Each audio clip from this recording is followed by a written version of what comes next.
السلام علیکم ورحمۃ اللہ وبرکاتہ۔ ناظرین، استقبال ہے آپ کا ہمارے چینل دا اردو نیوز میں۔ جی ہاں ناظرین، اتراکھنڈ میں یکساں سول کوڈ کو اسمبلی سے ہری جھنڈی دینے کے بعد اب آسام نے بھی اس سمت میں پہلا قدم اٹھایا ہے۔ آسام میں مسلم میرج اینڈ طلاق رجسٹریشن ایکٹ 1930 کو منسوخ کر دیا گیا ہے۔ ہمنت بسوا سرما حکومت نے جمعہ کی رات اس قانون کو منسوخ کرنے کا فیصلہ لیا ہے۔ وزیر اعلیٰ ہمنت بسوا سرما کی صدارت میں ریاستی کابینہ کی میٹنگ کے دوران اس کی منظوری دی گئی۔ کابینہ کے وزیر جینت بروا نے اسے یکساں سول کوڈ کی جانب ایک بڑا قدم قرار دیا۔ انہوں نے کہا کہ ہمارے وزیر اعلیٰ نے پہلے ہی اعلان کیا تھا کہ آسام یکساں سول کوڈ کو نافذ کرے گا۔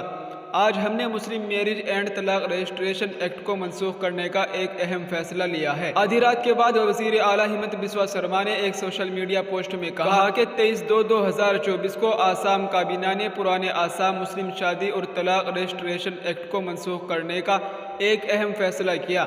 اس ایکٹ میں شادی کے اندراج کی اجازت دینے کی دفعات شامل ہے، یہاں تک کہ اگر دلہا اور دلہن کی قانونی عمر 18 اور 21 سال تک نہ پہنچ گئی ہو، جیسا کہ قانون کی ضرورت ہے۔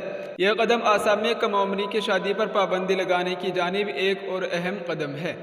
میڈیا سے بات کرتے ہوئے کابینہ کے وزیر جینت بروا نے کہا کہ آسام مسلم میرج اینڈ طلاق رجسٹریشن ایکٹ 1935 کی بنیاد پر 94 مسلم رجسٹرار اب بھی ریاست میں مسلم شادیوں کو رجسٹر کر رہے تھے اور طلاقیں کروا رہے تھے، جسے آج منسوخ کر دیا گیا ہے۔ آج کی کابینہ میٹنگ نے اس ایکٹ کو ہٹا دیا ہے، جس کے بعد آج سے اس ایکٹ کے ذریعے مسلم شادی کا رجسٹریشن یا طلاق کا رجسٹریشن ممکن نہیں ہوگی۔